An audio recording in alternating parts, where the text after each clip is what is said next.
Dripping sauce, dripping sauce, dripping sauce, Saturday, Saturday, dripping, drip. Alright, today I'm going to show you how to make spicy mayonnaise sauce. Alright, first thing you're going to need is mayonnaise.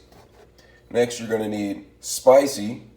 Alright, so first I'm going to start it. I'm going to add the spicy to the bowl. Alright, add as much spicy as you want. Alright, I'm going to just use that amount of spicy. And then I'm going to add mayonnaise.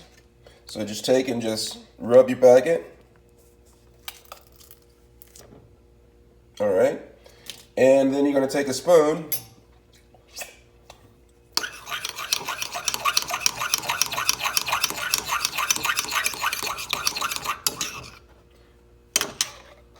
And that's how you make Saturday sauce, Saturday sauce, Saturday sauce.